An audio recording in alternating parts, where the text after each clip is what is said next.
சில பேர் கஷ்டம் வந்தாதான் கடவுளை நினைப்பாங்க.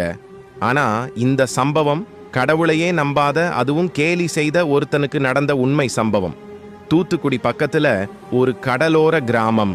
அங்க 28 வயது ஒரு இளைஞன் வாழ்ந்தான். குடிப்பழக்கம், கோபம், சண்டை. அவன் வாழ்க்கை முழுக்க அமைதி இல்லாம போய்கிட்டே இருந்தது.